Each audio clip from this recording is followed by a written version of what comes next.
نصلي على رسوله الكريم. قال رسول الله صلى الله عليه وسلم: للصائم فرحتان، فرحة عند فطره وفرحة عند لقاء ربه।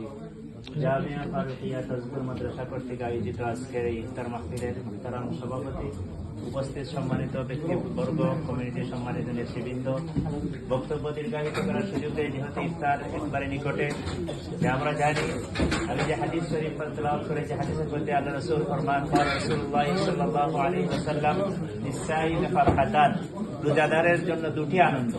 ফারহাতুন ইনদা ফিতরিহি, একটা আনন্দ হলো যখন ইফতার সামনে থাকে, ইফতারের সময় হয়, তখন একটা আলাদা আনন্দ উপভোগ করে।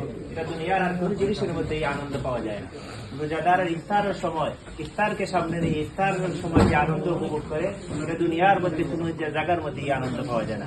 আর একটা আনন্দিত হবে ফারহাতুন ইনদা লিকাই রাব্বিহি, যখন রোজাদার আল্লাহ রাব্বুল আলামিনের কাছে যাবে, অর্থাৎ আখিরাতে যাবে। আখিরাতে যাওয়ার পরে আল্লাহ রাব্বুল আলামিন রোজাদারের বদলা আস-সাওমু লি ওয়া আনা আজজি বিহি, অর্থাৎ বান্দা রোজা আল্লাহ বান্দা রোজা আমার জন্য রাখে, আমি তার প্রতিদান দিব। অর্থাৎ আমি কোনো ব্যাখ্যার মধ্যে লেখেন যে আমি নিজেই তার প্রতিদান হয়ে যাব। আল্লাহ রাব্বুল আলামিন যে আমরা যে আজকে রোজা রেখেছি, আল্লাহ রাব্বুল আলামিন যেন রোজাকে কবুল করেন। এবং জামিয়া ফারুকিয়া তাজবুর মাদ্রাসা একটা ঐতিহ্যবাহী মাদ্রাসা, ছাত্ররা এখানে দিন শিখতেছে, বিশেষ করে ছোট ছোট বাচ্চারা এখানে মানে ফরজে আইন যে দিনের জ্ঞান, এই জ্ঞান অর্জন করতেছে। এই মাদ্রাসার আমরা সবাই সাহায্য সহযোগিতা করব। আল্লাহ রাব্বুল আলামিন যেন কবুল করেন। ওয়া আখিরু দাওয়ানা আলহামদুলিল্লাহি রাব্বিল আলামিন।